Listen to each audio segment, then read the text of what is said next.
Doctor Kapil ji. Radhe Radhe ji. Radhe Radhe महाराज जी।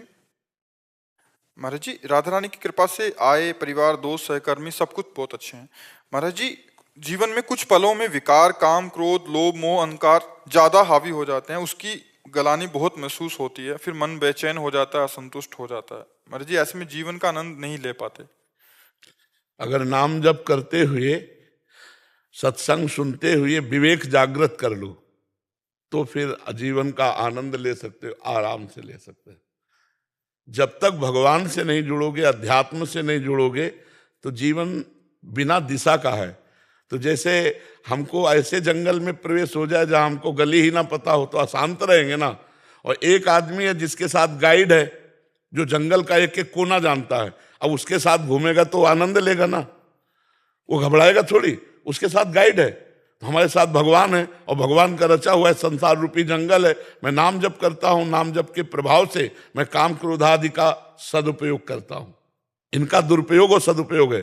जैसे आप संतान उत्पत्ति के लिए अपनी पत्नी से काम का प्रयोग करते हैं, ये सदुपयोग है काम का। और इसी काम का दूसरी माता बहनों के साथ गलत संबंध बनाते हैं, ये दुरुपयोग है। इससे तुम्हारी दुर्गति होगी, बुद्धि भ्रष्ट होगी। क्रोध आया, क्रोध का भी सदुपयोग है। गुरु अपने शिष्य पर, पिता अपने बच्चों पर अधिकारानुसार क्रोध का नाटक करने से उनकी उन्नति होती है। जैसे देखो, अगर तुमने पढ़ाई नहीं की और ये काम जो आज दिया कल नहीं सुना, वो 2 चपत के भय से हम लोग याद करके ले जाते थे टीचर को सुनाने, तो हमारी बुद्धि बढ़ती थी। भय जो क्रोध युक्त होकर के टीचर ने या पिता माता ने, तो गलत से डर लगता था। तो क्रोध का सदुपयोग, जैसे आप ऑफिसर हैं, किसी पद में हैं, अपने अनुयायियों से आपको ठीक काम करवाना है, तो क्रोध नहीं है पर क्रोध का नाटक करना चाहिए, आपको ऐसा करना पड़ेगा। अब वो भयवश हमारे कार्य को पूरा करेगा, क्योंकि सरकार का भारतीय कार्य कोई कहीं भी हो, चाहे मास्टर हो, डॉक्टर हो, कोई कहीं भी हो, कार्यरत है, उसके अनुयायी हैं, तो उसको क्रोध। हम हर चीज का सदुपयोग करें। जैसे मोह है, केवल अपने बच्चे से मोह, तो दूसरे के बच्चे की हत्या करके अपने बच्चे को सोने का श्रृंगार पहनाने की तुम सोच सकते हो। अगर उसी मोह को विस्तार में फैला दो, पूरा भारत हमारा परिवार है। हर चीज का सदुपयोग है। जहर का भी सदुपयोग होता है। सांप काट खावे तो जहर का इंजेक्शन लगाओ, बच जाएगा। दमा आदि बीमारियों में ये जो धतूर आदि जहर है ना, शोध के वैद्य देते हैं तो काम कर देता। हर कोई चीज बुरी नहीं है, उसका प्रयोग बुरा या अच्छा है। तो काम क्रोधादि का जो हम दुरुपयोग किए हैं, वो पापाचरण हमारे मन को जलाएंगे। इसलिए हम नाम जप करें, सत्संग सुने और सही जगह सही प्रयोग करें। हमारे अंदर जो विकार है, अगर ये विकार ना होते तो सृष्टि ना बनती। काम कहते काम नष्ट हो जाए तो खत्म सृष्टि, काम से ही तो सृष्टि है। क्रोध खत्म हो जाए तो महत्व न रह जाए, शिक्षा देने का, उसका शासन करने का महत्व न रह जाए। मोह खत्म हो जाए तो परिवार का प्रेम ही नहीं रह जाएगा, समझो। लोभ खत्म हो जाए तो उन्नति ही नहीं होगी। ये सब चीजें जितनी बनी हैं, इनका सदुपयोग करने के लिए बना। हम लोग दुरुपयोग करते हैं, इसलिए दंडनीय हो गए। काम खत्म हो जाए ऐसा कैसे मनाया जा सकता है भाई? हम काम से ही उत्पन्न हुए हैं, सृष्टि काम से ही उत्पन्न हुई है। काम जहां दूषित है वो खत्म हो जाए, हमारे दूषित विचार खत्म हो जाए, हमारे गंदे विचार खत्म हो जाए, उसके लिए सत्संग और नाम जप। सत्संग सुनो और नाम जप करो, और जो तुम्हें गलत दिखाई दे रहा है वो मत करो। समझ रहे हो ना? आप करके देखो, फिर हमें बताना। और ये तभी सफल होगा जब भोजन शुद्ध होगा। अगर भोजन सात्विक नहीं हुआ तो हमारी बात तुम्हारे ऊपर असर नहीं करेगी। सात्विक हृदय, सात्विक बुद्धि, तब सात्विक बातें समझ में आएंगी। उसके लिए सात्विक भोजन, सात्विक पेय पदार्थ चाहिए। ठीक है। उमाकांत गोयल जी। राधा राधा राधा वल्लभ श्री हरिवंश महाराज जी। महाराज जी, मैं और मेरी टीम देश सुरक्षा और उन्नति के क्षेत्र में वैज्ञानिक पद पर कार्यरत है। महाराज जी, अपनी कार्यशाली और व्यस्तता के कारण भजन पाठ नियमित रूप से नहीं कर पाते। गुरुदेव, देश हित की सेवा कार्य करते हुए अपने आप को भक्ति मार्ग में कैसे समर्पित कर सकते हैं? वैसे बहुत से ऐसे डिपार्टमेंट हैं जो आप जैसे ही हैं, बिजी हैं, और उनका एकाग्रता पूर्वक अपने कर्तव्य का पालन करना अनिवार्य है। अगर वो एकाग्रता हटाते हैं तो कार्य पूर्ण होने में संशय है। एकाग्रता करते हैं तो भगवान का चिंतन नहीं हो सकता, भजन नहीं हो सकता। कोई भी अपने कार्य को संपूर्णतया पूर्ण करने के लिए एकाग्रता की बिल्कुल आवश्यकता है और लगाएगा। दो जगह एकाग्रता लगती नहीं है। यह जो एक मन बहुत ठोर कर कहीं कोने सच पायो। एकाग्रता तभी सफल होती है जब लक्ष्य पर ध्यान हो हमारा। जैसे अर्जुन धनुर्वेद विद्या का सबसे बड़ा विद्वान होने का आशीर्वाद जो उनको प्राप्त हुआ द्रोणाचार्य जी से, उसका कारण वो लक्ष्य पर ध्यान रखते थे। जैसे एक चिड़िया टांगी और कहा इसकी आंख पे निशाना लगाना है, सबसे पूछा क्या दिखाई देता है, कोई कहता डाल, फिर उसमें चिड़िया, फिर अर्जुन से उनका केवल आंख और एकाग्रता, लक्ष्य पर एकाग्रता। तो अब हमारे मानव जीवन का लक्ष्य भगवत प्राप्ति। ये भारतीय सेवा हमारा कर्तव्य है और लक्ष्य है भगवत प्राप्ति। अब ये कर्तव्य रूपी पूजा करते हुए हमें भगवान की प्राप्ति हो जाए, इसके लिए हमको नाम जप साथ में रखना होगा और कर्म समर्पण योग करना होगा। दो बातें समझ में। जैसे आप 4 घंटे एकाग्रता पूर्वक किसी कार्य में लगे जिसमें आपको एक बार भी भगवान की याद नहीं आई, लेकिन उस 4 घंटे की हुई सेवा को बाद में हाथ जोड़कर, हे प्रभु 4 घंटे से जो मैं सेवा कर रहा था, कार्य कर रहा था, वो आपकी ही सृष्टि का कार्य है और मेरा कर्तव्य, मेरी ड्यूटी है, इसलिए इस 4 घंटे को मैं आपको समर्पित करता हूं। इसे कहते हैं कर्म समर्पण योग। और जब आपको याद आया तब राधा राधा राधा राधा राम राम हरि कृष्ण जो नाम, इसी से भगवत प्राप्ति हो जाएगी। सावधानी ये रखनी है कि शराब नहीं पीना, मांस नहीं खाना, पराई माता बहनों के साथ व्यभिचार नहीं करना। ये 3 बातें हमारी पकड़ लो। 2 बातें नाम जप और कर्म समर्पण योग, 3 बातें परहेज की, पक्का भगवत प्राप्ति हो जाएगी। इस बात को आप समझ लो। और ये आप जैसे बहुत से कर्मनिष्ठ हैं, जैसे हमारे भारतीय सैनिक हैं, कई एजेंसियां हैं, कई ऐसे कार्य प्रणालियां हैं जिनमें बहुत एकाग्रता की आवश्यकता होती है, और वो ऑफिस जाएंगे एकाग्रता पूर्वक कार्य करेंगे तभी हमारे भारत की सेवा होगी।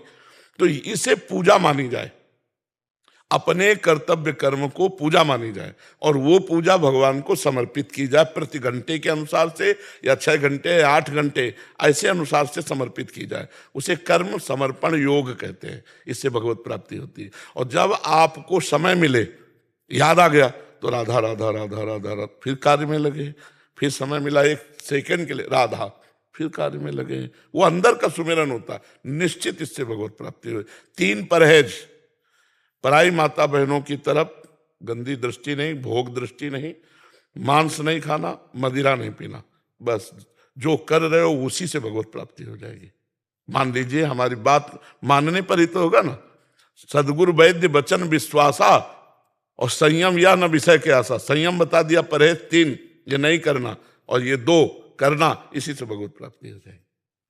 और आप जैसा प्रश्न हजारों का होगा, क्योंकि वो अलग अलग डिपार्टमेंट में सब एकाग्रता पूर्वक काम करना ही होता है।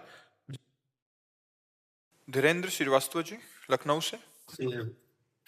महाराज जी, आपके चरणों में कोटि कोटि प्रणाम। महाराज जी, मैं पिछले 1 वर्ष से सोशल मीडिया से आपसे जुड़ा हूं, आपकी शिक्षाओं को अपने जीवन में उतारने का प्रयासरत हूं। महाराज जी, मेरी जिज्ञासा है कि हम प्रतिकूल परिस्थिति को कब भगवान का कल्याणकारी विधान समझकर स्वीकार कर लें तथा उसमें राजी हो जाएं, और कब प्रतिकूल परिस्थिति से बाहर निकलने के लिए अपने पुरुषार्थ का प्रयोग करें। इसका निर्णय किस प्रकार होता है? उस समय भगवान आपको प्रेरित करेंगे। यदि आप भगवान के आश्रित हो तो आपकी बुद्धि में प्रेरित करें कि इस तरह से प्रतिकूलता हटा दी जाए। जब हम आश्रित हैं तो हम भगवान का ही उस समय चिंतन करें कि प्रभु आप ही मुझे मार्ग बताइए। तो जो अंदर प्रेरणा होगी वो भगवान के द्वारा होगी। अगर हम स्वयं निर्णायक बनते हैं तो हमारा अहंकार पुष्ट हो जाएगा, फिर हम ये नहीं देख पाएंगे कि भगवान की कृपा से प्रतिकूलता आई है। फिर हम जब अहम से किसी भी प्रतिकूलता पर विजय प्राप्त कर गए तो फिर अहम हमें दुख देगा। एक में हर्ष होगा, आगे चलकर दुख होगा। हम ऐसे हैं, आप निकाल लो या आप भुगा लो, आपके ऊपर है प्रभु, मैं आपकी शरण में हूँ, आप जैसा चाहो। तो मार्ग दे देते हैं, अंदर मार्ग देते हैं। इसका निकलने का बाहर प्रतिकूलता का मार्ग नहीं है। भगवान ने उद्धव जी से कहा, तुम्हें कोई पकड़ कर पीट दे, तुम्हारे ऊपर थूक दे, तुम्हें बंधन प्रदान करे। तो हे उद्धव, किसी बाहरी उपाय से नहीं, विवेक के द्वारा, आत्मभाव से अपने आप को बचा लो। समझ पा रहे हो? मैं शरीर नहीं हूं।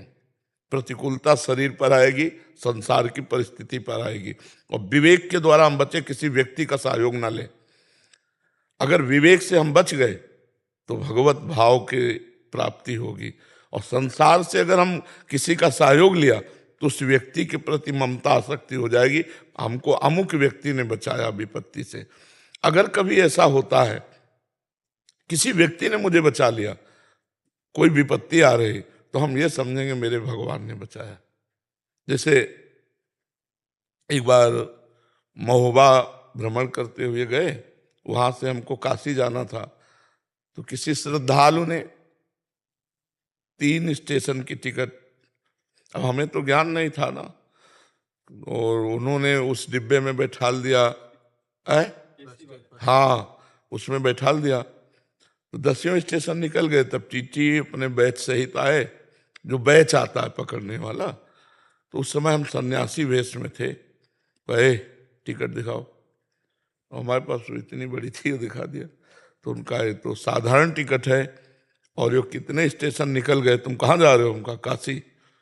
बोले पूरी टिकट भी नहीं हो, साधारण है, आप बैठे। तो हम कहा हमको इसका कोई ज्ञान नहीं। तो वो अशुद्ध शब्द बोलने लगे, क्योंकि कोई कोई होते हैं जो पद में होते हैं और संतों का मान करे नहीं तो प्राय। और उस समय हमारी नई अवस्था थी, तो और भी उनको संशय हुआ होगा जैसा, क्योंकि शरीर भी था, अवस्था भी थी नहीं। तो कटु वचन बोलने लगे। इतने में एक आदमी ऊपर पड़ा था, उतरा, अंग्रेजी से उनसे बात किया। इतनी बड़ी टिकट कागज की दी हमें। बोले बैठ जाओ।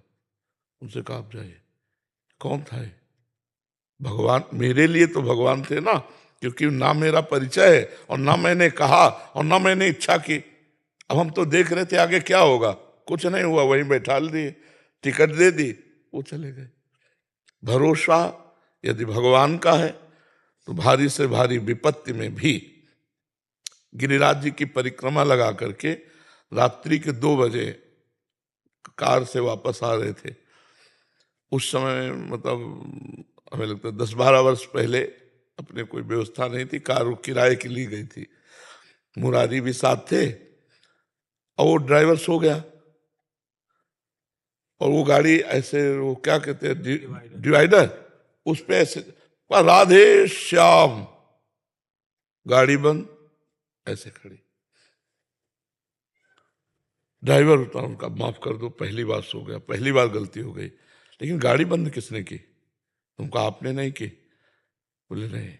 गाड़ी बंद हो गई, और पीछे कोई गाड़ी आई नहीं।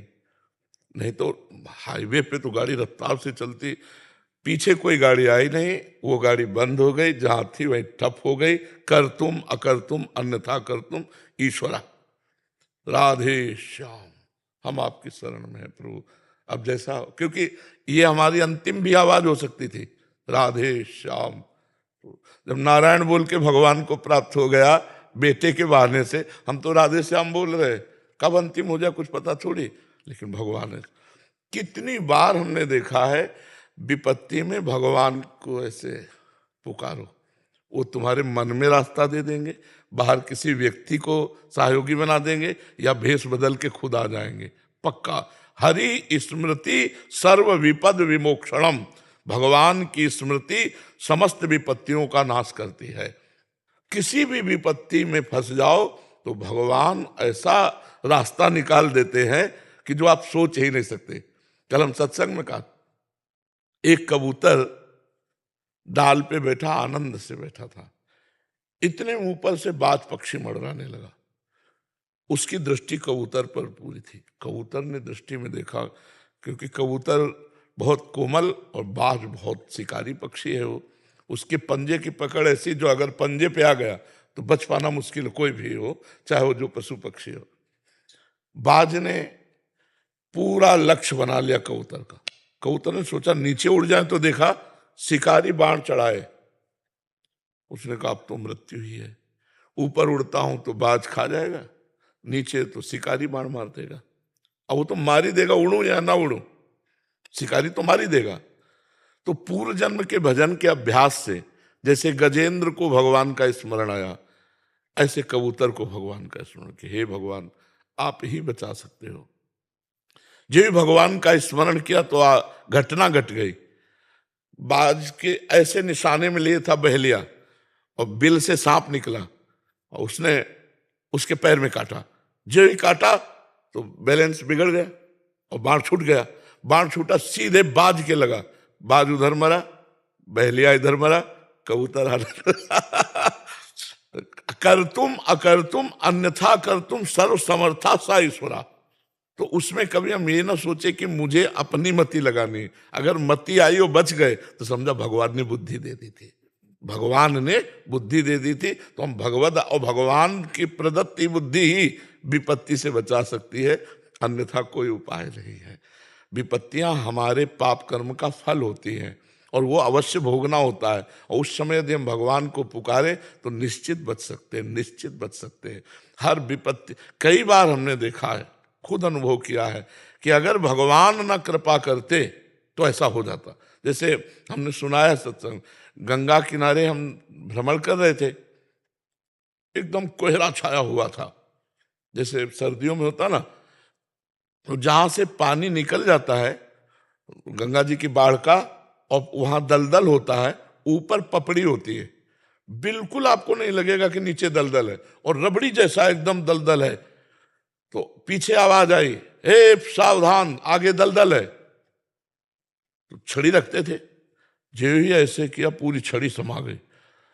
पीछे हम लौटे, अब वहां से तो लौटे आए, कोई हमें नहीं दिखाई दिया, केवल आवाज सुनाई दी। कौन है?